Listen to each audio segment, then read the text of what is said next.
Y eso, o sea, es el resumen gráfico de cómo funcionan las AFPs. Y por eso les decía, pues, que nuestro sistema de seguridad social requiere, pues, una transformación urgente, ¿no? Les tocaba el tema de la AFP, estamos en una charla empresarial porque también es una empresa. Bueno, también en este proceso empresarial no podemos ignorar el mercado laboral, ¿no? Todas las medidas anteriores se enfocan, pues, a poder atenuar la iliquidez de los hogares de un grupo de empresas, mitigar el impacto inicial del choque y obviamente no son suficientes si, como aparece el escenario, pues será esto recuperación. Y retomemos lo que siempre nos dicen, pues, en derecho empresarial, ¿no? Una empresa subsiste en cuanto satisface las necesidades del mercado. Y si no tenemos esa capacidad de reinventarnos empresarialmente, pues, ¿qué va a pasar? Se va a dar un proceso de insolvencia, ¿no? Que no vamos a tener liquidez. Y eso, o sea, lo que se debería preocupar el Estado en sí es de mantener a la empresa. ¿Por qué? Porque la empresa, teniendo activos, da trabajo, necesita mano de obra. Entonces ya la cadena de pagos no se paraliza y también la economía del país, ¿no? Bien. Entonces, la ley del sistema concursal tiene pues también el tema, como les dije, un sistema mixto. Ese sistema mixto también se da por el tema de Indecopi, ¿no? Indecopi es una institución del Estado que más bien se encarga de intervenir en los procedimientos concursales. Por ejemplo, teníamos una ley procesal de quiebras, por si acaso ya derogada. Ahí pues figuraba la estructura de la figura de la reestructuración. Luego, este estado de insolvencia se supone que es cuando la empresa se encuentra imposibilitada de pagar a todos sus acreedores. O sea, ya es la última opción que tienen, ¿no? O sea, debo a todo el mundo, ya, bueno, tengo que declararme insolvente. Una pregunta, doctora. Sí, dígame. Cuando dice la imposibilidad de pagar a todos sus acreedores, quiere decir que debe manifestarse una imposibilidad, valga la redundancia, de cancelar a todos los acreedores o solo a algunos de ellos. Tiene que ser a todos para poder uno acudir a este régimen. No, en su mayoría tiene que ser, o sea que ya agotaste todos los medios y no puedes. Ok, sí, igual que acá. Es en general, a todos. Ok. A todos. Ajá. Luego ya les hablaré del plan de reestructuración y en ese plan de reestructuración, que bien lo establecía la ley de quiebras, pero ustedes saben que la ley también se deroga o se abroga. En este caso solo se derogó y se cogió parte del programa de reestructuración, en donde puedes acceder a créditos, pese que estás debiendo, ¿no? Pero a créditos por fases. Por ejemplo, primero créditos de índole laboral, es decir, para que pagues las remuneraciones. Créditos de origen alimentario, créditos de origen bancario, financiero, que es para pagar otra deuda o refinanciarla. Créditos para tributos, bueno, o también los créditos para pagar a tus proveedores, ¿no? Pero obviamente tus acreedores van a ser el último eslabón para pagar. Siempre la prioridad van a ser los trabajadores y sobre todo buscar una estabilidad financiera para que de ahí pues todo vuelva a su cauce normal. Existen dos procedimientos concursales distintos. Es el procedimiento de concurso preventivo y el procedimiento concursal ordinario, que en breve les explicaré cómo funciona cada uno de estos. Ante Indecopi, que ya el doctor Eduardo, un gran favor, doctor, usted hace la precisión cómo es que funciona en Colombia, porque sí me encuentro muy interesada en ese detalle. Sí, claro que sí. Bien.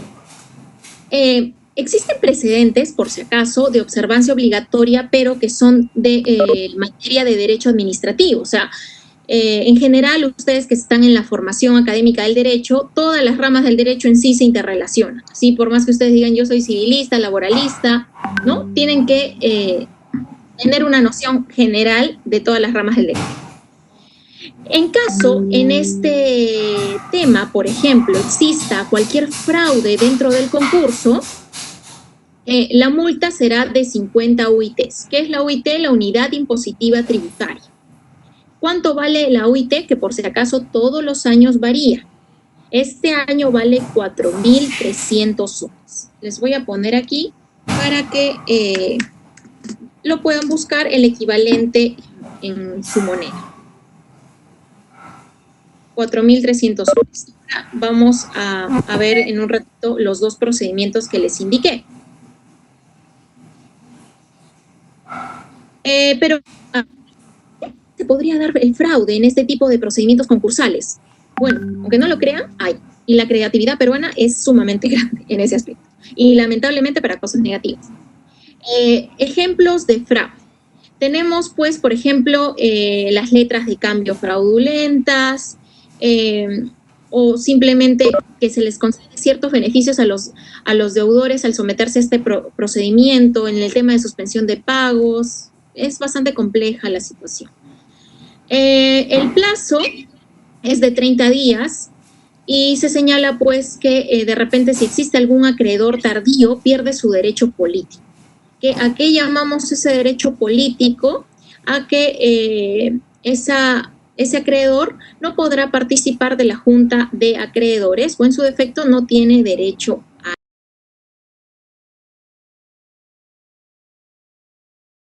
al voto.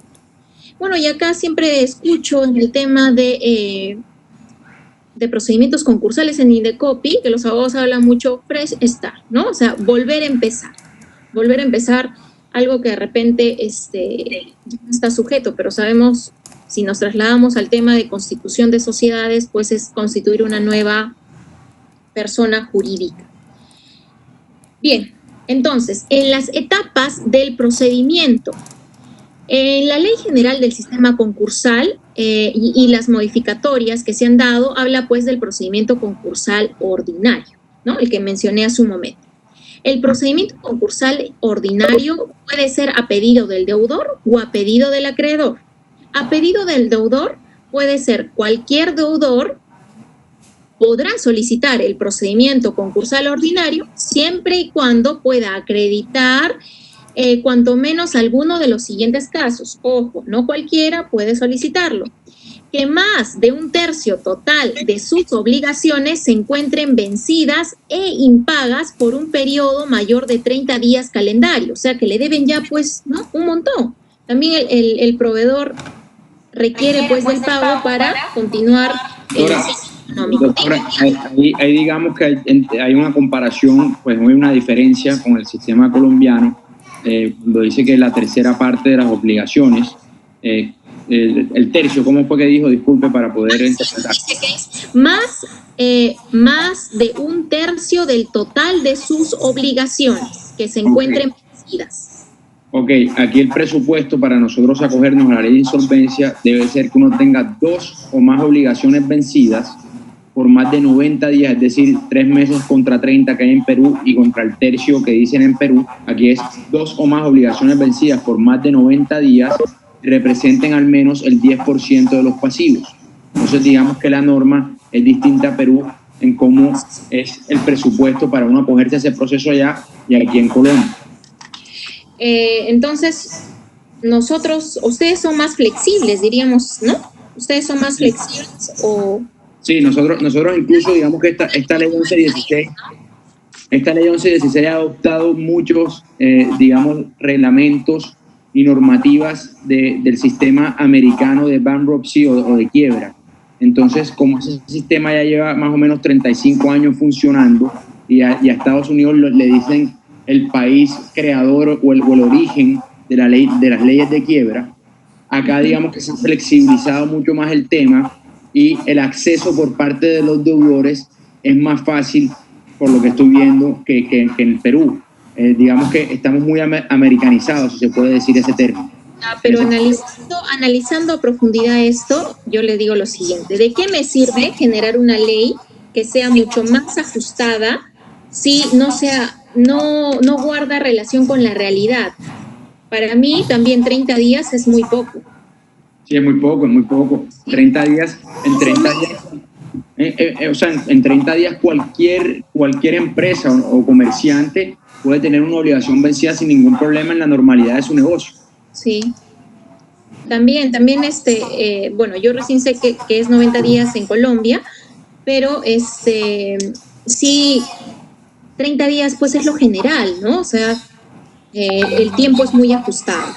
Y lamentablemente lo que aún no entienden es de que las leyes no se deben de promulgar en tanto pues sean mucho más severas, sino que tan reales o qué tan, o sea, ¿qué tal conciencia de obligatoriedad generar entre el receptor?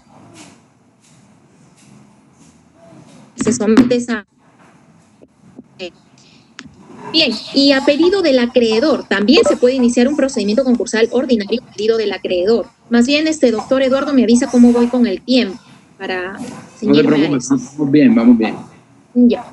A pedido del acreedor, cuando uno o varios acreedores impagos cuyos créditos exigibles se encuentren vencidos y no hayan sido pagados dentro de los 30 días calendarios siguientes de su vencimiento, que en un conjunto superan un equivalente de 50 unidades impositivas tributarias.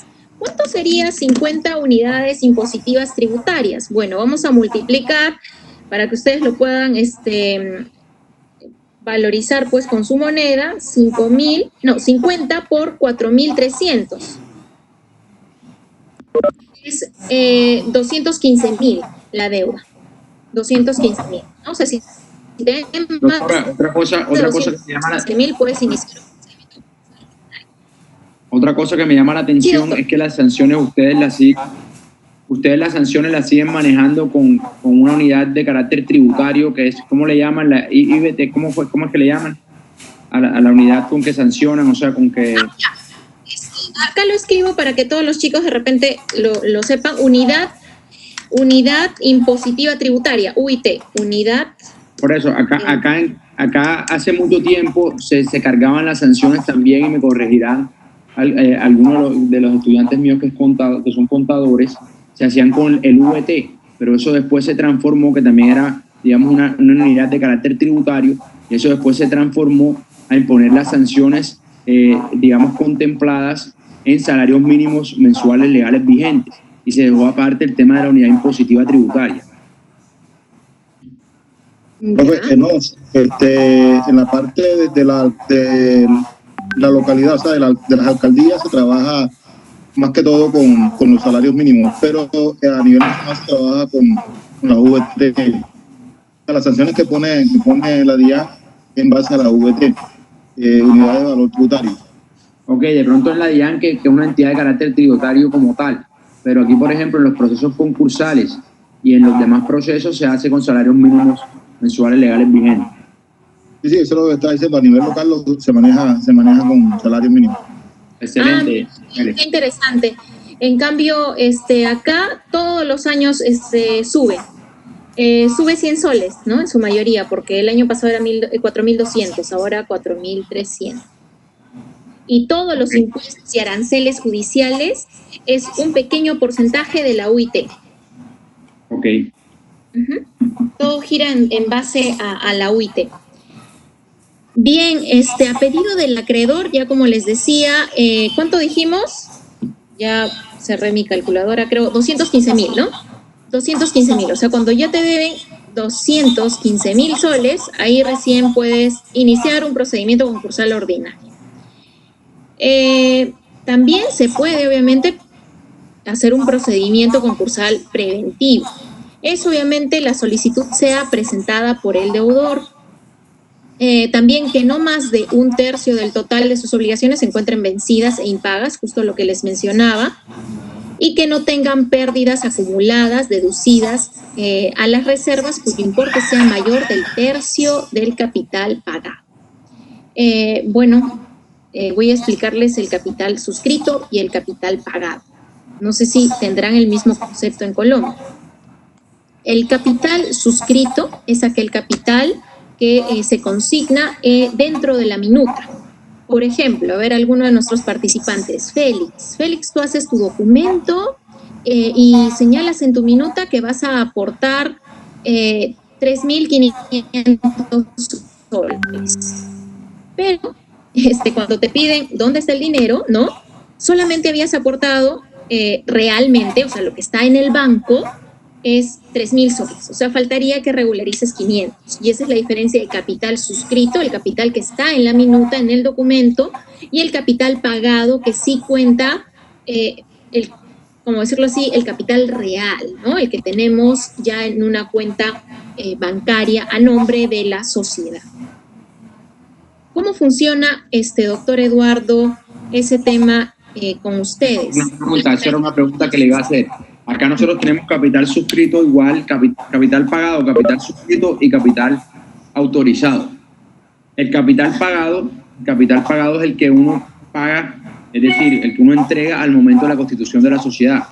Pero el capital suscrito como tal es el que uno se compromete a entregar en un determinado tiempo. Por ejemplo, en las sociedades de personas, en comandita simple, y las sociedades limitadas lo debe hacer uno de inmediato, pero en las sociedades de capitales, como son las sociedades anónimas o las sociedades por acciones simplificadas, para la primera lo tienes que consignar en el periodo de un año y la segunda en un plazo hasta de 2 años. Entonces no tienes que pagar el capital suscrito de inmediato, depende también del tipo societario. Pero en la mayoría de sociedades no es de inmediato, solamente en la limitada, en la sociedad comandita simple, que son sociedades de personas. Bien, nosotros lo tenemos, esa sociedad en comandita la tenemos regulada en la Ley General de Sociedades, que es la 26887, pero le cuento que no existen en el Perú, porque no sé si esto es un sistema de mi país, pero lamentablemente el derecho es muy ajeno a la sociedad. O sea, de que no difunden, por ejemplo, los tipos societarios, cuáles son sus beneficios, solamente quien lo conoce es el abogado que le puede dar el alcance, obviamente, a las personas, pero no es pues el sistema así como americano, ¿no? En donde tú estás interesado en constituir una sociedad, pues la registras por el sistema y a las 24 horas o 48 horas te dicen sí, se reservó, imprimes, pagas tu tasa con tu tarjeta de crédito y se acabó.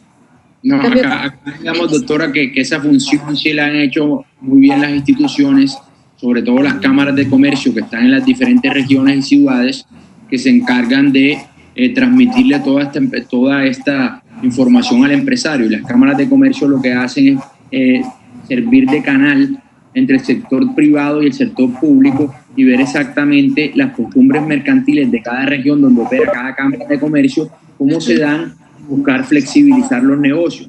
Para eso, siempre aquí hasta una persona del común puede acercarse a la Cámara de Comercio y en la Cámara de Comercio sencillamente le dan absolutamente toda la información con los formularios para constituir una SAS o para constituir una limitada sin ningún problema. De hecho, aquí la Sociedad por Acciones Simplificadas la creó el doctor Reyes Villamizar, Francisco Reyes Villamizar, que es de los máximos doctrinantes de Colombia en derecho societario, ex superintendente de sociedades. Creó este artículo jurídico que flexibiliza y vuelve muy accesible el tema de las sociedades, donde ni siquiera se tienen que registrar en escritura, ni siquiera se tiene que elevar a escritura pública. Se puede constituir la sociedad por un documento privado y registrarla en la Cámara de Comercio para sacar su registro mercantil. Es muy fácil y siempre están esas cámaras de comercio haciendo como píldoras o llevando píldoras de información a los ciudadanos para saber cómo hacer las cosas sin necesidad de tener un abogado. Lógicamente habrá casos particulares donde la dificultad será mayor y tendrán que tener la experiencia de nosotros los abogados. Pero yo, digamos, como empresario puedo constituir una sociedad sin ningún problema y de una forma muy, muy fácil aquí en Colombia. Miren, acá, por ejemplo, contamos, bueno, siempre hay personas que opinan y critican el sistema, ¿no? Montones. Pero un referente en el derecho, no en el derecho exactamente empresarial, por ejemplo, es el doctor Alfredo Bula, y leí en su columna que decía que nuestro sistema del Perú, nuestro sistema peruano, está diseñado para enriquecer a otros. ¿Y qué decía? de que ¿por qué tenemos que elevar a escritura pública y la minuta lo tiene que obviamente dar fe pública el notario, si es un proceso tan sencillo que más bien lo complica? Y por eso pues no hay mucha informalidad. Y siempre cuando con los chicos hago talleres de responsabilidad social y vamos a ver y les decimos pues esa pequeña tiendita que es una piñatería y que tiene 3 trabajadores, señora, ¿y por qué no se formaliza? ¿Y qué beneficios me da? ¿Y cómo se hace? Y no tienen pues ningún tipo de información sobre eso, ¿no? O sea, falta mucho en fomentar esas políticas para que esta información sea pues al alcance de todos. Y si conocen la norma, obviamente van a poder ponerse conforme a derecho. Y así ayudan también al Estado. O sea, pero hay que trabajar mucho en ello. Tampoco quiero cumplir un rol de ser crítica porque de acá en esta situación excepcional que nos encontramos, vale dar recomendaciones, alternativas de solución y no más problemas. Eso es lo que pienso. Bien, y ya para ir terminando con este tema, podemos de ahí ver las preguntas, el tema de las preguntas. En la ley de procedimiento concursal siempre vamos a optar por 2 cosas, ¿no? Por la reestructuración o por la liquidación. Se supone que la liquidación debe ser la última opción, ¿no? Pero en la reestructuración se va a dar siempre y cuando valga la pena de que tu reingeniería legal realmente pueda dar un reflote en la actividad empresarial. Un reflote... Por ejemplo, doctora, el tema de la reestructuración, nosotros comenzamos con un sistema de ley de quiebras que tuvo mucho auge en los años 80 hasta el principio de los 90. Después en el año 95 pasamos al concordato y después en el año 99 pasamos al acuerdo de reestructuración. Y en el año 2006 ese término de reestructuración se dejó atrás y se adoptó el término de reorganización, digamos que conectándose un poco más con el sistema americano y flexibilizando también más el acceso a la reorganización empresarial. Por eso es que, digamos, los presupuestos legales, estoy viendo que de acuerdo a lo que usted ha expuesto, los presupuestos legales acá son un poco más sencillos y flexibles para el deudor. Y lo que se busca con la reorganización es que evidentemente la empresa continúe viable y pueda renegociar sus deudas a largo plazo para cancelarle a sus acreedores. Ya. ¿Y ahora cuál es el proceso que ustedes están utilizando? Reorganización empresarial se llama, Ley 1116 de 2006. Ya. Y en ese tema de la reorganización empresarial, le dan, no sé, un enfoque de más bien, veo que de dar un reflote a la empresa, ¿no? De repente, lo mismo, sí, es lo mismo. Ese es el objetivo.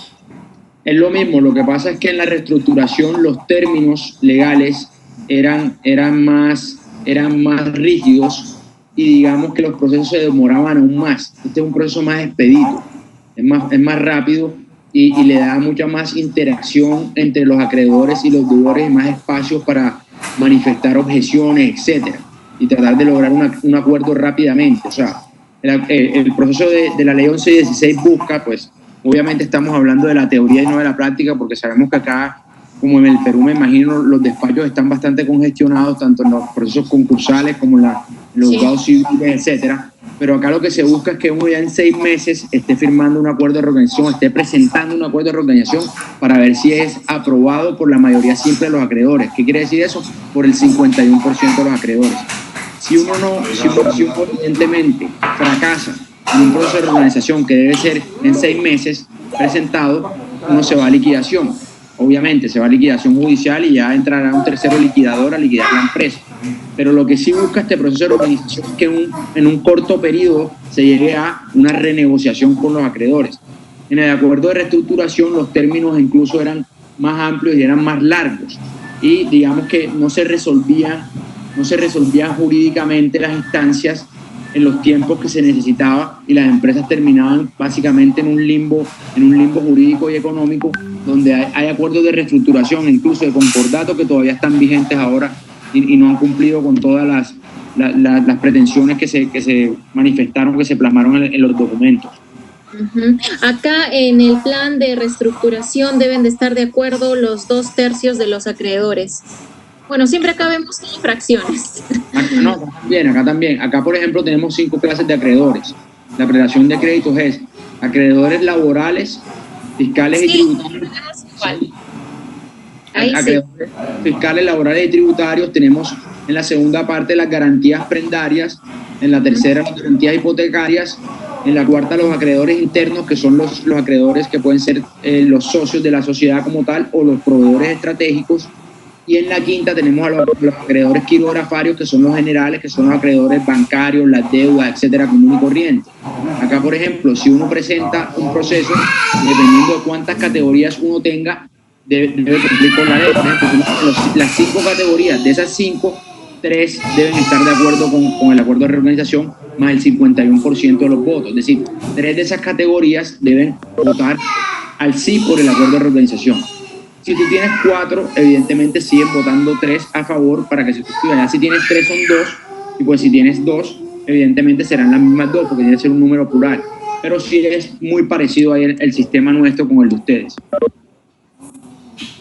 Bueno, pero no sé si ustedes tienen este punto de vista. Mire, por ejemplo, si hablamos de la aceptación de parte de los acreedores, en un momento también el empresario se ve obligado a tener acreedores que exista cierta afinidad. Por eso, desde mi punto de vista, se ha dado tanta corrupción en el Perú. Porque trabaja con empresas que conoces, con que hay algún tipo de afinidad, ¿no? Tácita, que no se expresa y suceden este tipo de cosas, porque también los acreedores tienen mucha injerencia en la subsistencia empresarial. No, claro, doctora. Incluso eso en los países latinoamericanos y pues americanos, Centroamérica incluida, que nosotros le llamamos la malicia indígena. Eso también aquí está en Colombia presente, y aquí obviamente estos mecanismos, no solo en Colombia, sino por ejemplo, trayendo el ejemplo de Estados Unidos, lo digo porque si vamos a ver el presidente Trump se ha acogido a la ley de quiebra 3 veces. Entonces, y ahí lo reconocían porque supuestamente montaba empresas para quebrar sin no pagar, porque allá en Estados Unidos incluso, digamos que es más riguroso el tema. En Estados Unidos, cuando uno lo acepta en una ley de quiebra o bankruptcy, de entrada los acreedores saben que de cada dólar te van a pagar 50 centavos.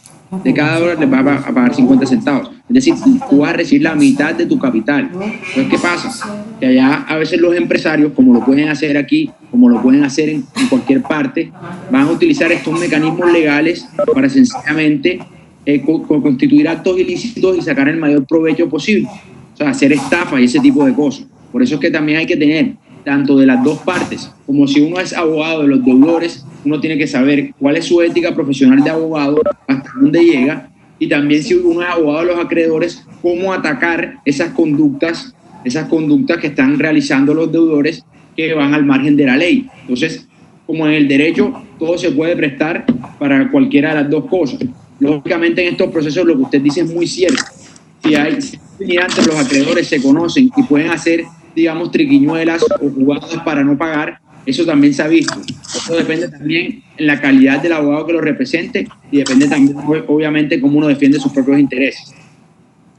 Sí, evidentemente, por eso que les indiqué que había una multa respecto a eso, porque todavía falta interiorizar el tema de la ética, ¿no? Es algo que ustedes, chicos que están acá conectados, son la nueva generación, algunos ya tendrán otra carrera, pero igual, ¿no? O sea, desde el norte donde nos encontremos, apoyar también a la transformación de nuestra propia carrera que está mal vista y siempre se presta a favorecer una parte y a otra no, y no cumplir con el objetivo del derecho, que es ser justo. La equidad. Sí, muy lamentable, sobre todo acá en Perú, para la gente que no tiene, la gente más humilde es la más vulnerada en ese sentido, ¿no? Ya no tienes eso, ya, lo siento, lo hablo desde el aspecto del empleador, ¿no? Cómo ataca al trabajador, que ven su necesidad, no sé cómo estarán viendo ese proceso en Colombia, pero acá estamos ya entrando a la reducción de remuneración, que eso era intangible constitucionalmente, pero como estamos en una situación excepcional, muchos trabajadores están optando por ello, ¿no? Acá también. El derecho es oscilante en el tiempo, entonces debemos de ampararnos en los principios, en este caso del derecho del trabajo. ¿Y cuáles son? Bueno, si me vas a reducir la remuneración, pues que sea bajo el principio de proporcionalidad y razonabilidad. ¿Qué quiere decir esto? Bájame pues entonces la jornada de trabajo y que sea de manera proporcional. Pero también los empleadores del sector empresarial, que también se les entiende, ¿no? Están abusando de esa condición de necesidad del trabajador y están vulnerando ciertos derechos. Así es, así es. Las partes están que abusan por completo. Y ahí sí es este tema de la ley concursal, ¿no? ¿Ustedes qué institución es la que genera el proceso en el enfoque administrativo? Por ejemplo, que es Indecopi, pero en Colombia... ¿Cómo así? ¿A qué se refiere, doctora? Que no lo entiendo. Lo que pasa es de que entiendo que su sistema, el procedimiento concursal es mixto. ¿Es correcto? No, el procedimiento concursal es primordialmente privado. Es privado. Y lo rige las supersociedades en la mayoría de casos, para los empresarios y para las personas comerciantes. Cuando estamos hablando de las personas naturales no comerciantes, hay una jurisdicción distinta que puede ser las cámaras de comercio, o incluso uno también puede llevar estos procesos ante los jueces civiles del circuito. Ya. En cambio acá sí puede ser por la vía tanto judicial como por la vía del Indecopi, que es el Instituto Nacional de Defensa de la Competencia y la Protección Intelectual en un organismo público. Y tiene pues su oficina de procedimientos concursales, su área de procedimientos concursales. No sé si, así es. ¿Tienen alguna pregunta los participantes, doctor? Doctor Eduardo. Sí. Sí, le decía si alguno de los participantes tendría alguna pregunta. Aquí estamos viendo en el chat. ¿Tiene alguna pregunta que quiera realizar con respecto a los procedimientos concursales del Perú o de Colombia?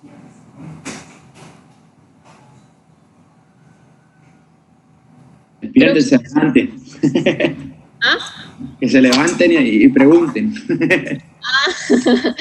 Bien, pero creo que sí ha quedado bastante claro y que lo que ha hecho captar la atención de ustedes ha sido el tema de las pensiones, ¿no? Acá sí necesitamos urgente una reestructuración en el proceso de seguridad social urgente. Peor, ¿puede creer que hay pensiones hasta de un sol? Un sol. Eso es una burla. Una moneda. Eso es una burla. Doctora, otra cosa, ¿qué mecanismos excepcionales? Por ejemplo, aquí en Colombia, el presidente Duque, nosotros, el estado de emergencia constitucionalmente se puede decretar durante 3 meses del año. Y de hecho, el presidente lo puede hacer continuo o lo puede interrumpir y reactivarlo en el tiempo. ¿Qué sentido? Por ejemplo, cuando comenzó aquí la cuarentena, que fue el 23 de marzo, el presidente utilizó un mes del estado de emergencia. Y dentro de ese estado de emergencia, que es un estado excepcional, el presidente puede crear leyes sin necesidad de ser aprobadas por el Congreso, sancionar leyes sin necesidad. Bueno, y ahora, el día de ayer, nuevamente reactivó el estado de emergencia. Bueno, la primera vez que lo hizo sacó una cantidad de decretos, entre los cuales está el 560 de la insolvencia, sacó decretos para el sector turístico, que ahora que estábamos hablando que parece ser de bastante importancia en ambos países. El presidente en el decreto 559 del 2020 expresaba en el artículo 4 que todas las entidades que presten servicios turísticos, que tengan registro nacional de turismo y que les hayan hecho una reserva en dinero, podrán reembolsar a sus clientes ese servicio con otros servicios, es decir, con sus propios servicios, y no tener que devolver el dinero hasta por un año más de finalizada la pandemia. Un claro ejemplo, si yo alquilé una habitación en un hotel durante 3 días en esta pandemia, en esta crisis, y no pude disfrutarla, lo que uno puede hacer, el hotel como tal no está obligado a devolverle el dinero, sino que puede mantener el dinero de ese pago anticipado de la reserva y decirle, te aplazo tu reserva para que la disfrutes hasta por un año después de que se termine la pandemia. Y con eso trató de aliviar, que me pareció una muy buena jugada para los empresarios y para el sector turístico, de aliviar de que lo que ya tuviesen en caja no tuviesen que retornar. Asimismo, sacó muchos aspectos en los temas de arrendamiento, que son un tema fundamental ahora en los estados de emergencia, porque obviamente los arrendamientos, quien no está produciendo, ¿cómo los paga? Y decía que en esto, por lo menos aquí están rigiendo estos decretos, la mayoría hasta el 30 de junio de 2020. A mí me gustaría conocer si en el Perú se están sacando decretos para regular esta situación y hasta cuándo están esos decretos o cómo está el estado de emergencia. Bien, acá al igual que en Colombia, el presidente ha señalado varios decretos de urgencia, ¿no? Sí. Respecto al tema de los alquileres, se refiere a los arrendamientos, ¿no? Sí, los arrendamientos. Bien, ya se ha pronunciado sobre esto, pero esos son contratos privados y ante contratos privados no puede intervenir el Estado. No puede intervenir. Entonces no, ya... Acá tampoco. Yo de pronto me malinterpreté. Acá el Estado está interviniendo en el sector turístico cuando son alquileres de servicios turísticos como tal. Pero en el tema de arrendamiento, lo que dice el Estado es que cuando el arrendatario deba unos meses de arrendamiento, el arrendador no le podrá cobrar intereses moratorios hasta el 30 de junio y los únicos intereses que podrá percibir son el 50% de los intereses bancarios corrientes, por ejemplo. Pero lógicamente también le deja a la autonomía de las partes, la autonomía de las partes decidir si evidentemente rescinden el contrato de arrendamiento o continúan o qué hacen. Pero sí se mete en el tema de intereses para poder, digamos, aliviar la caja de los arrendatarios y esos temas. Ya. Por ejemplo, no se ha dado eso. Ahorita les voy a explicar cuáles son los decretos de urgencia que ha dado el presidente. Primero, respecto a esos puntos, lo único que ha dicho la ministra de Economía, bien, esos contratos privados, no puede intervenir un tercero, solamente les hago un llamado a la reflexión y que por favor convengan entre las partes una salida, o bien reducirlo, o condonar la deuda, o darle algún tipo de prórroga, porque nosotros, al igual creo que todos los países de Latinoamérica, hemos tenido gran migración venezolana. ¿Y qué ha estado pasando en esta época? Todos los cuartos que se le alquilaban a los venezolanos, las señoras los han botado, pero sí, los han botado con sus cosas afuera, y tampoco pues se puede hacer eso, ¿no? Yo no estoy en contra de la inmigración, pero sí estoy en contra del desorden.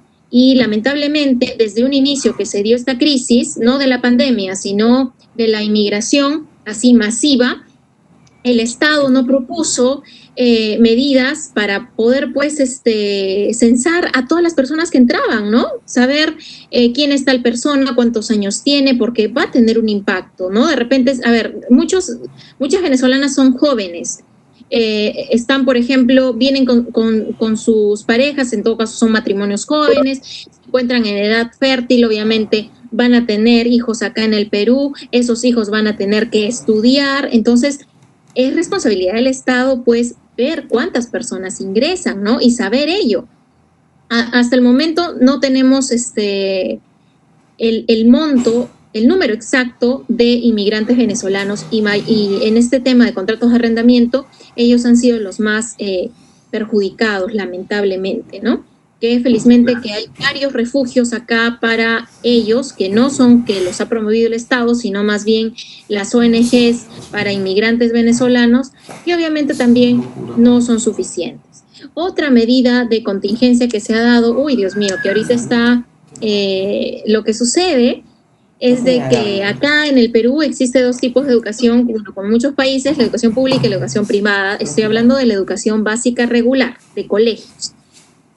Entonces, el Estado obviamente ha visto mecanismos de que no se pierda el año escolar y que efectivamente acá en Perú el año escolar empieza en marzo. la educación no debe parar. Hay gente muy pobre que no tiene una computadora ni nada. Entonces dijo el presidente, para eso tenemos el canal del Estado. Vamos a dar clases de acuerdo a las edades en los siguientes horarios. Entonces los padres de familia que son de colegios privados pedían y exigían una rebaja en las pensiones. También, ¿qué dijo el ministro de Educación? De que no podía intervenir en esos acuerdos privados. Pero salió en su hoja de vida, en el conflicto de intereses, que él era promotor del colegio Roosevelt, me parece. Ese colegio es un colegio muy caro de acá de Lima. Entonces, pues ya todo el mundo decía, bueno, está del lado de la actividad privada. Ahora último, el Minedu ya saca una resolución en donde exige que los colegios no pueden cobrar por los servicios no prestados. Entonces, si las horas de manera virtual son menores, ¿qué quiere decir ello? Ya pues cóbrame por las horas que le estás dando a mi hijo, ¿no? Yo les cuento un caso particular. Yo tengo un hijo de 2 años, que lo tengo obviamente en el nido, y después lo dejaba en nido guardería porque tenía que ir a trabajar. Pero ahora pues me llaman y me dicen que tiene que tomar clases virtuales. Leí un artículo de León Trachtenberg, búsquenlo, googleenlo si gusten, es un pedagogo así A1 peruano, y él decía que para los infantes no se paga tanto por la educación, sino por el trato o la conexión, cómo interrelaciona pues maestra, estudiante y cómo se interrelaciona él con sus compañeros, porque están en proceso formativo, ¿no? Y qué complejo, y me obligan a sentarlo al niño frente a una tablet y que lo vean, ¿no? Yo he probado, solamente he asistido a una clase, lo siento a mi hijo, se va corriendo a su cama, toma su biberón, lo sigo enfocando y él sigue feliz tomando su leche. Entonces, hay situaciones que deben de ajustarse a la realidad, si no se va a convertir evidentemente en un imposible jurídico, y por esa razón ya muchos colegios han bajado sus pensiones. Pero, ¿qué sucede? Si bajan las pensiones, bajan los sueldos de los maestros. Y si bajan los sueldos de los maestros, ¿qué pasa? Obviamente no va a alcanzar también para lo que tenían ya los gastos previstos, ¿no? O sea, la cadena de pago se interrumpe. Después, ¿qué otro decreto de urgencia ha señalado el presidente de la República? El más conocido y a que todos les ha puesto los pelos de punta, el 038-2020. ¿De qué habla el 038? De la suspensión perfecta de labores. La suspensión perfecta de labores consiste en que el trabajador se va a su casa sin obligación de trabajar, y el empleador pues no tiene ningún tipo de obligación de pago. No sé cómo lo vean en Colombia, pero recién tuve una clase con el doctor Abel Martínez, que es profesor de su universidad, y me señalaba que también tienen esa figura. Entonces, ¿qué ha generado ello? ¿Qué hacen con los trabajadores que se están yendo a su casa por 90 días sin ni un sol? Bueno, el presidente ha señalado que se libere la CTS. La CTS es un derecho laboral. Acá les escribo las siglas, CTS. Compensación por tiempo de servicios. Esta CTS va a variar el monto de acuerdo a tu remuneración y de acuerdo a la cantidad de meses que tengas trabajando. Evidentemente, si eres un trabajador que recién tiene 6 meses y encima te agarró la pandemia y te mandan a tu casa, tu CTS será pequeñita, ¿no? Y de ahí también decían de que otro mecanismo paliativo para aminorar el impacto es la liberación de las doctora, a lo que se refiere de pronto será las cesantías en Colombia. Sí, las cesantías, correcto. Sí, de eso me habló el doctor Abel, es correcto. Entonces, los otros, dijo el presidente, bueno, pueden liberar la CTS y también las AFPs, con eso ya van a estar tranquilos y van a poder vivir. Pero no se puso a pensar en algo importante. No todos nuestros trabajadores aportan al sistema privado de pensiones, también al sistema público, que es la ONP, o también no aportan, simplemente. Y ahí pues ya empezó el tema, ¿qué hacemos, no? ¿Qué hacemos si esto no es suficiente? si en España cerca de 2 millones de trabajadores han perdido su centro de trabajo, imagínense en Perú, sobre todo que hay tanta informalidad. Ahorita, si bien es cierto, se vive un entorno de incertidumbre, pero el alcance que ha dado el presidente es esos dos mecanismos. La CTS, ¿no? La liberación de CTS y la liberación de las AFPs. Obviamente no a todos pues les resulta favorable esa disposición, ¿no?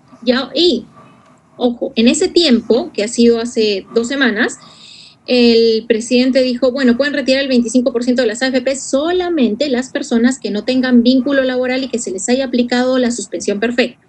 Recientemente, el Congreso de la República venía luchando por la aprobación de la liberación de las AFPs. Su objetivo es que se libere todo. Obviamente va a causar un remesón en el sistema de seguridad social, porque ya, yo por ejemplo podría sacar todo mi fondo y lo pongo, no sé, a un plazo fijo, ¿no? En cualquier entidad financiera.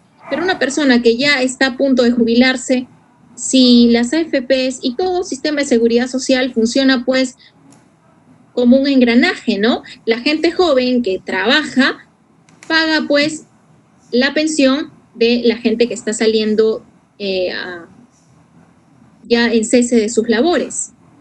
Entonces, ahora ya no solamente los que están sin trabajo pueden acogerse al retiro del 25% del AFP, sino todos en general. Recién salir el protocolo, acoger, cómo llenar el formulario para que puedas retirar el 25% de tu AFP. Anteriormente también el presidente señaló, bueno, ya será el año pasado, que también podríamos retirar el 25% exclusivamente si íbamos a comprar, o sea, si ese dinero lo íbamos a utilizar en la compra de algún bien inmueble, o sea, alguna propiedad. Y obviamente si comprábamos una propiedad era porque no teníamos propiedad, teníamos que acreditar de que no teníamos ninguna propiedad. Pero esas cositas que han estado dándose progresivamente también ya han dañado mucho más al sistema de seguridad social, que dicho sea de paso, pues ya el verdadero golpe lo verán pues cuando yo tenga, no sé, 70 años, ¿no? Y me toque jubilarme, o 65, y no tenga ni un sol. Entonces, eso lleva pues a que nos preocupemos mucho más en ser muy precavidos con nuestros gastos y sobre todo a tener la cultura financiera del ahorro. Acá en el Perú no existe eso de la cultura financiera del ahorro porque los salarios son muy bajos. Muy bajos me refiero a ciertos sectores, ¿no? O a la mayoría de sectores. Recién, por ejemplo, a los médicos les han incrementado su salario. Porque antes ganaban, ¿cuánto? 3,000 soles. Que acá, no sé, había un usuario muy diligente que me ha estado compartiendo por el chat cuál es la conversión en dólares, para que ustedes se den una idea. Entonces, tenemos pues de que estos mecanismos, o sea, sí van a afectar, ¿no? Completamente. Bien, de ahí otro tema de la liberación, fue para las empresas las utilidades. Obviamente tenemos una etapa en donde tenemos que pagar utilidades, ¿no? Pero para establecer esos mecanismos de protección y salvaguardar, pues, de que la empresa subsista, obviamente fue tardía la disposición, ¿ya? Porque las utilidades se pagan más o menos a inicios de este mes, de abril, y ya cuando dieron esa disposición, ya muchas empresas habían pagado sus utilidades, pero las que no, dijeron ya, no pagues, ya cógete a plan de a este bono de Reactiva Perú. El bono se llama Reactiva Perú, para que no te veas obligado a aplicar la suspensión perfecta a los trabajadores. ¿Cuál ha sido la sorpresa? Que en el tema de la suspensión perfecta lo han aplicado hasta antes que saliera la ley, que entrara la ley en vigencia, imagínense. ¿Y por qué? Porque nosotros pues tenemos el artículo 15 de la Ley de Productividad y Competitividad Laboral que regulaba la suspensión perfecta, por caso fortuito o fuerza mayor. Y al amparo de esa ley se acogieron muchas empresas a la suspensión perfecta.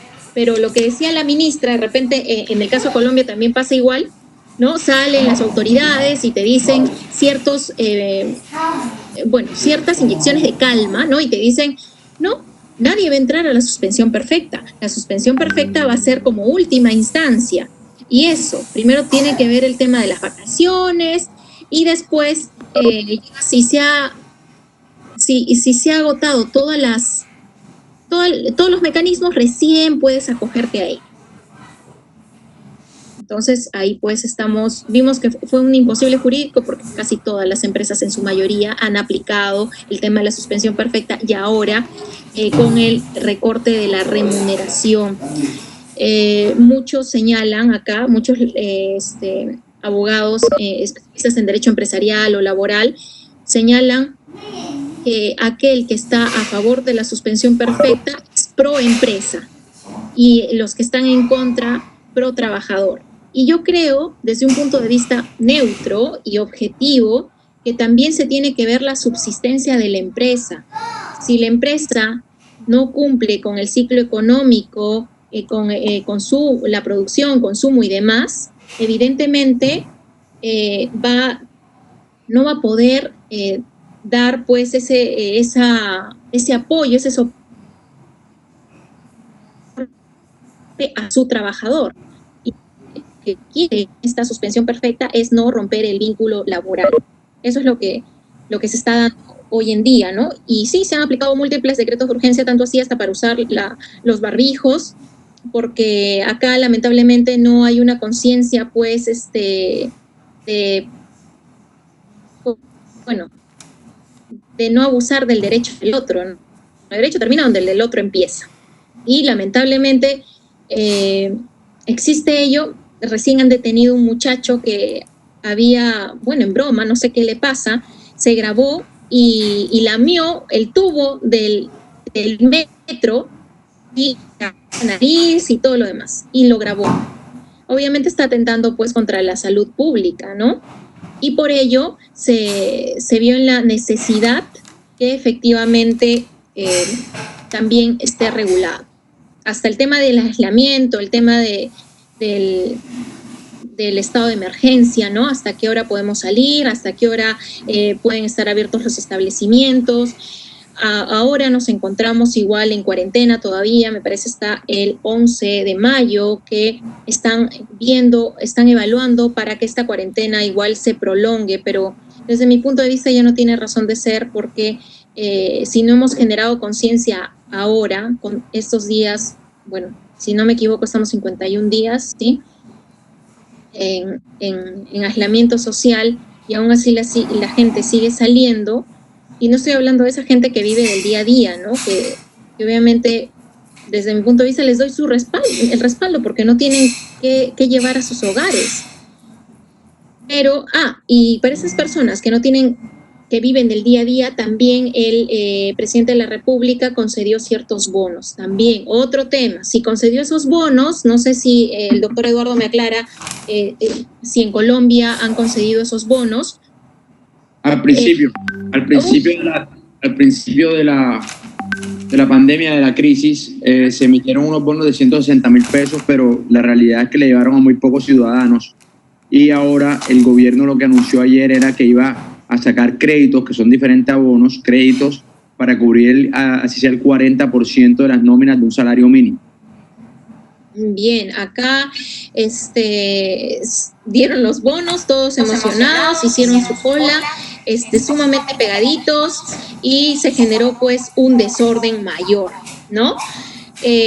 Y sí, efectivamente el gobierno también ha optado por conceder créditos financieros y ojo, también para las empresas, porque se encuentra dentro del programa Reactiva Perú, con me parece que la tasa de interés es del 8%, pero igual, pues, ¿no? O sea, 8%, si bien es cierto, la tasa de interés regular en un préstamo es del 22%. Si tienes convenio con la institución financiera, 12%. 8% me dirán ustedes que sí es bastante bajo. Pero ¿qué ha pasado en Chile? La tasa de interés es 0% y debería ser así. Sí, debería ser así. Pero allá están mejor que nosotros. Acá los bancos realmente no están disminuyendo absolutamente nada. Los intereses los han mantenido exactamente igual, como si no estuviese sucediendo nada, no estuviésemos en crisis. Aquí siguen igual, y ese es el problema que tiene el pueblo con los bancos, y es el disgusto por parte de los colombianos, porque los bancos no están poniendo de su parte para ayudar a la sociedad. Allá están mejor, lo que le quiero decir, doctor. Allá por lo menos lo bajaron al 8% anual. Aquí siguen por lo menos. Bueno, aunque no lo crea, este tema de las redes sociales, de que de repente alguien suba a, no sé, algo y se vuelva viral y de repente recibas o bien el aplauso o el repudio de la gente, hace que se genere una mayor conciencia, una concientización y puedas remediar esa conducta.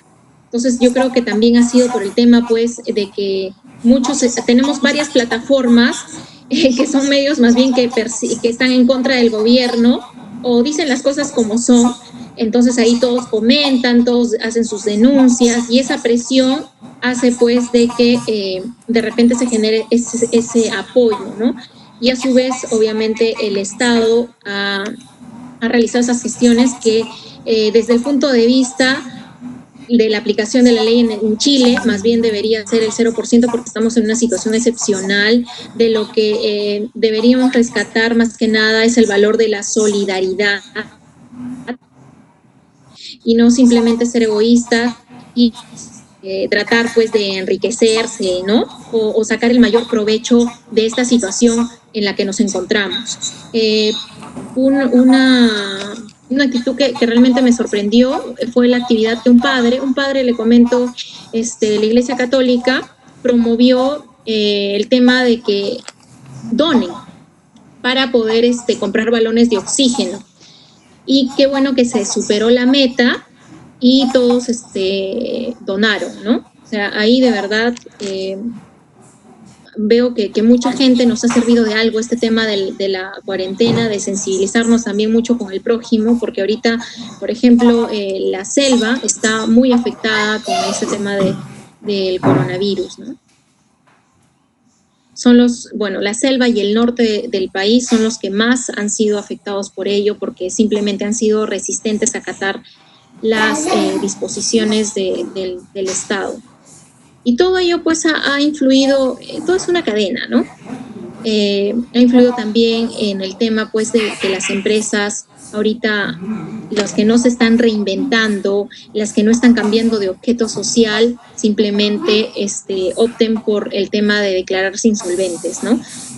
Otro punto, por ejemplo, la empresa Bacus, que acá es una empresa que produce cerveza, lo que ahora está produciendo es gel antiséptico, alcohol en gel, ¿no? Obviamente ha habido despidos masivos, sí, pero ha podido rescatar a la gran mayoría de sus trabajadores para que estos no se extinga la relación laboral, ¿no? Y también a su vez ellos puedan seguirse manteniendo, ¿no? En la actividad empresarial.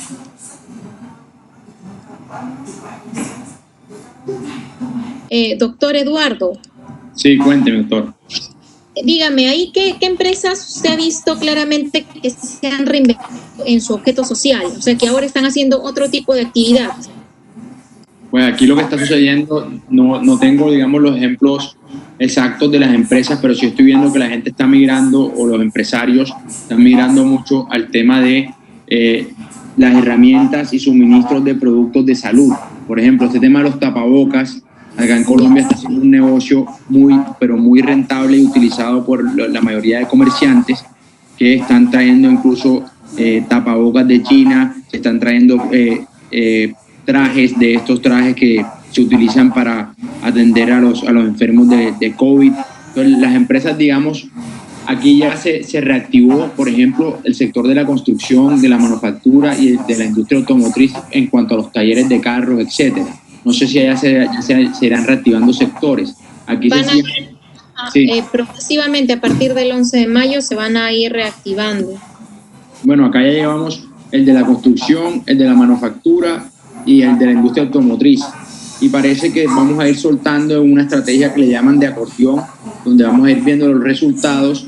Si los resultados son positivos, vamos a ir reactivando los diferentes sectores y de acuerdo a los contagios, si siguen aumentando, volvemos otra vez al aislamiento obligatorio, pero la nueva fecha que se puso fue el 25 de mayo. La nueva fecha de aislamiento obligatorio. Para mí, yo sí veo que el estado de emergencia o los decretos que se han expedido por la emergencia actual van hasta el 30 de junio. No me extrañaría para nada que la cuarentena la prorrogaran hasta el 30 de junio, honestamente. Bueno, ¿qué será? Porque acá en el Perú todavía estamos estamos a la espera de lo que dice el presidente, si es que lo va a prorrogar. El colegio médico ya emitió su pronunciamiento e indican pues que no le encuentran ningún sentido que eso se prolongue porque la ciudadanía tampoco acata las órdenes y ya vemos pues de que masivamente están saliendo, ¿no? Ya entran en un estado de desesperación y están saliendo. Otro tema importante del rubro empresarial son las famosas plataformas digitales, ¿no? Rappi, por ejemplo, es colombiano, pero sin embargo, acá funciona Rappi y Globo, pero sin embargo, no son reconocidos como una relación laboral y no tienen ningún contrato de trabajo, nada. Ahora, la ministra de Producción ha señalado que se va a reactivar el rubro de comida, ¿no? Sí. Del sector económico del país se dedicaba también al sector gastronómico y quieren reactivarlo, pero obviamente por el servicio de delivery. Ahora no van a contar con esas plataformas, eso es lo que ha señalado la ministra, porque en caso pase algún tipo de contingencia, tiene que hacerse responsable el restaurante. Y lamentablemente con estas plataformas digitales se desconoce pues todo, ¿no? Hasta en Perú se estaba presentando un proyecto de ley para poder solicitar el reconocimiento de sus derechos laborales de estos trabajadores y ni siquiera los congresistas sabían dónde dejar el proyecto de ley, ¿no? O sea, la carta, el domicilio legal, real no estaba, buscaban lo que señalaba el domicilio real, ya se habían mudado a otra oficina, iban, no había nadie, entonces necesitamos regular ello, ¿no? O sea, el derecho se crea con la finalidad de poder regular las conductas sociales en tanto al tiempo, ¿no? Y el derecho también tiene que ir avanzando a la par, si no estamos perdidos, ¿no? Y para generar sobre todo un orden, ¿no? Porque usted sabe que esas plataformas digitales no pagan ningún tipo de impuesto. Sí, aquí con el tema de Rappi, con el tema de Rappi, de hecho, Rappi ya está pagando seguridad social, está en aporte a la seguridad social, porque aquí hubo una discusión también muy fuerte con estas plataformas y Rappi se comprometió sin necesidad de obligarlo a pagar la seguridad social y así lo ha venido haciendo, pero evidentemente este tema de responsabilidad va a tener, digamos, ciertos vacíos por lo que usted explica, doctora, pero sin embargo, yo creo que con la tecnología esto va a seguir creciendo, el tema de las plataformas digitales, el tema de los contactos digitales, de todo. El comercio electrónico también. El comercio electrónico, y nos corresponde a cada uno de las legislaciones y los ordenamientos jurídicos de los diferentes países y del ordenamiento mundial a poder regular este tipo de plataformas, porque hacia allá es el futuro y no hay cómo evitarlo, es la realidad. Efectivamente, ¿no? Y sobre todo que lamentablemente acá en el Perú, donde también nuestro sistema de tránsito es tan complejo, ¿no? Es bien desordenado, muchos jóvenes han muerto, ¿no? Han perdido, bueno, había un caso en el que un Glover perdió su pierna y aunque parezca increíble, estaban que le cobraban, ¿no? El tema del pedido. ¿Qué pasó con el pedido? Lo llamaba ahí mismo y le preguntaron, ¿pero qué pasó con el pedido? ¿Quién contestó? Pues su compañero, ¿no? Y perdió su pierna. ¿Quién era este joven? Era un inmigrante venezolano, ¿no? Entonces, hay muchas cosas que que reformularnos y también aplicar de manera urgente esas políticas que han sido retrasadas por simplemente los actos de corrupción. Así es, así es. Bueno, yo creo que pues el tema más importante que nos tocaba ahora a nosotros, que era el tema de los procesos concursales, usted muy bien nos explicó y nos permitió hacer una comparación entre el Perú y Colombia, que realmente lo que veo, tenemos ciertas similitudes, pero veo que, como me lo explicaba usted incluso antes de tener esta conferencia, que Perú debe hacer una investigación más profunda al respecto y tratar de adoptar unas medidas más importantes para las sociedades empresariales, para las sociedades comerciales, y darle oportunidad pues de que estos procesos sean mucho más de fácil acceso y que tengan una eficacia jurídica mayor. Nosotros aquí en Colombia tampoco es que seamos que estemos muy avanzados al respecto, y de hecho cuando usted decía que estos procesos no los comunicaba el gobierno, aquí realmente lo que le comunico yo siempre a mis estudiantes, yo hice mi pregrado en la Universidad de los Andes y me especialicé en la Javeriana, después me formé en insolvencia en la Javeriana, pero a mí durante el pregrado nunca me hablaron de la ley de insolvencia empresarial, nunca me hablaron de ello, me hablaron en 3 líneas en una clase de 2 minutos. Después en mi especialización de Derecho Comercial tampoco me hablaron al respecto. Entonces yo creo que lo pasan por alto, y me parece que eso también es por la influencia que tiene el sector financiero con el Estado, de que no le interesa en lo más mínimo que el ciudadano o el empresario del común conozca sus mecanismos para poder defenderse en unos estados que estamos nosotros del tercer mundo, que son estados subdesarrollados, en los cuales estamos con una amenaza latente siempre de que nuestros negocios obviamente no tengan éxito o tengan crisis. Una estadística, por ejemplo, del 2017 aquí en Colombia, se decía que de todos los emprendimientos que uno realizaba, el 90% le tocaba cerrar el primer año. Y después de que cerraba ese 90% del primer año, del 10% que quedaba, solo de ese 10% se mantenía vivo un 20%, es decir, cerraba el 80% el segundo año. Entonces estamos viendo que aquí en estos países tercermundistas realmente hacer un negocio exitoso es bastante difícil. Y si uno no conoce estas herramientas donde uno puede aliviar las cargas, donde uno puede buscar renegociar sus deudas, donde uno puede buscar, mejor dicho, respirar, tener un respiro, es difícil.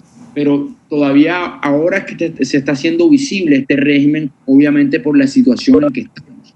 Pero anteriormente jamás el Estado hacía capacitaciones a los ciudadanos, ni obviamente el sector financiero le interesaba en lo más mínimo que nosotros conociéramos estas herramientas.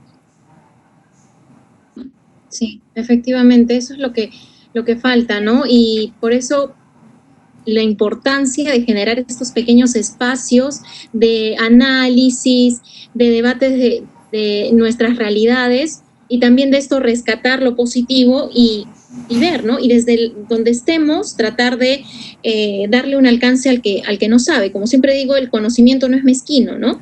Siempre, si ustedes están en la posibilidad de compartir lo que saben con otra persona, esa es la clave que nos llevará a nosotros como sociedad a seguir avanzando y que no estemos pues en retroceso, porque nuestras autoridades que quieren una sociedad pues ignorante, ¿no?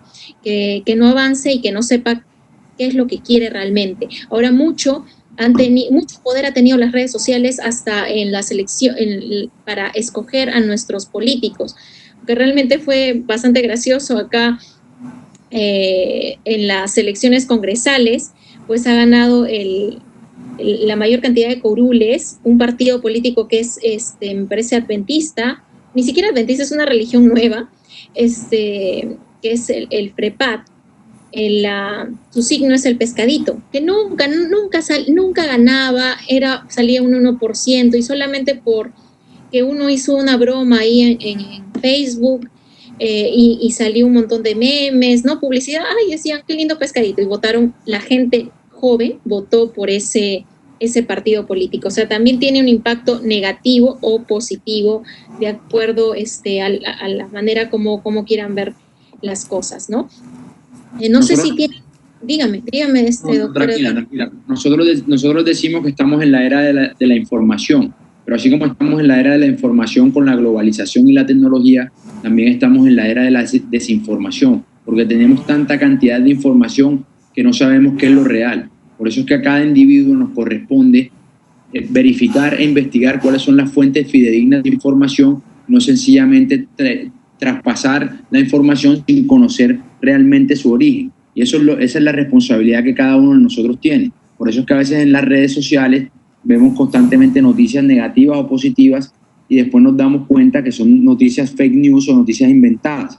Ahora mismo tenemos una herramienta a nuestro alcance de la mano que tenemos que cuidar, que tenemos que saber exactamente a quién nos dirigimos y de dónde obtenemos esa información.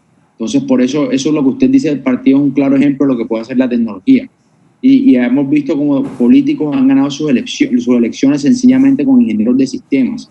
Incluso traigo a colación a Trump, que me vi el documental de Michael Moore, que se lo recomiendo en Netflix, que habla sobre la elección de Trump, y Trump, para poder hacer, digamos, el primer sondeo de su candidatura, como él era el que dirigía el show del aprendiz, había pedido un aumento para que le pagaran un mayor sueldo y iban a escoger a otra persona para que lo hiciera. Y él dijo, vas a ver la fama que yo tengo, y convocó en un centro comercial a 500 personas y les pagó $50 a cada una para que hicieran como si él se hubiese lanzado a una precandidatura presidencial.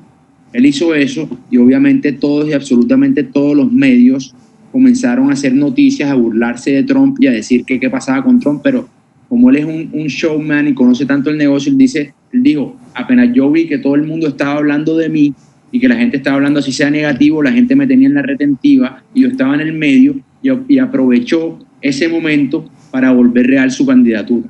Entonces, miren cómo se pueden manejar los medios, miren cómo se puede manipular la tecnología a favor o en contra de uno. Donde Trump, en principio, todo el mundo pensó que iba a quedar eliminado por Hillary Clinton y nos vimos este batacazo y se sabe que fue una campaña ganada con la tecnología. Sí, efectivamente, ¿no? Hay que saber canalizar ese tipo de informaciones y también saber cuál va a ser nuestra fuente de información. Guiarnos, pues, y sin ir muy lejos, a ver, chicos, no me dejarán mentir con el tema del pronunciamiento del OMC, ¿no? La OMS, estoy hablando de la Organización Mundial de Comercio, la Organización Mundial de Salud, que respecto a este virus, ¿no? No dio la comunicación como realmente debería ser, y por eso, pues, el descuido de que ciertos jefes de Estado no le dieran la importancia que debía porque decían, pues, que era una simple gripe, ¿no? Entonces, ya desde mi punto de vista también a ese pronunciamiento escuchaba a otros científicos y decían lo contrario. Mejor, ante lo desconocido, tener tus reservas y ser precavido, ¿no? Al parecer, no sé qué opina el doctor Eduardo, pero la OMS también está, creo, un poco politizada, ¿no? Claro, estos ordenamientos, la realidad. Estas instituciones incluso se dicen que son políticas porque juegan a los intereses de las potencias mundiales. Y, por ejemplo, el tema de la Organización de Naciones Unidas, de la Organización de Estados Americanos, que nunca han hecho ningún tipo de intervención a menos de que sean temas ya de potencias mundiales, donde realmente las potencias son las que gobiernan ese tipo de organizaciones y emiten comunicados que favorecen a esas posiciones. Y obviamente los que somos de los países del tercer mundo, los países subdesarrollados, son los que nos llaman los peones en las tablas en la tabla del ajedrez y sencillamente nos mueven o nos manipulan a donde queramos. Yo creo que doctora, hemos, digamos, hecho un análisis general muy bueno del tema y también de toda la crisis actual mundial del COVID, como nos está afectando económicamente a todos nuestros países, a los países latinoamericanos y al mundo, y evidentemente las medidas que estamos tomando en cada país al respecto. Yo le doy a usted nuevamente muchísimas gracias por compartir este espacio y sé que mis estudiantes también lo han encontrado muy fructífero, y la realidad es que estas actividades deberían propiciarse aún más entre las universidades sin necesidad de estar en esta crisis. Es decir, que en los semestres podríamos implementar 1 o 2 clases de estas características cuando todo vuelva a la normalidad. Le agradezco mucho, doctor, acompañarnos. Espero yo estar presente en muy poco tiempo en sus clases y también compartir con sus estudiantes.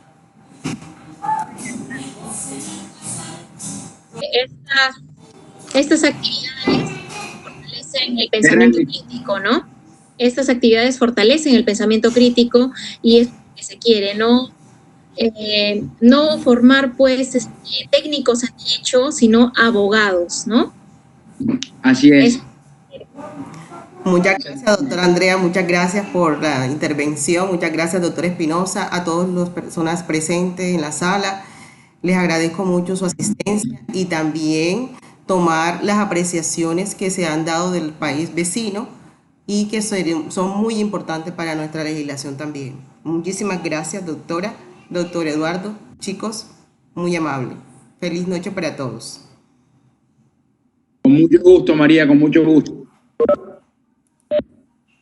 Gracias, doctora María, como siempre. Gracias, doctor Eduardo.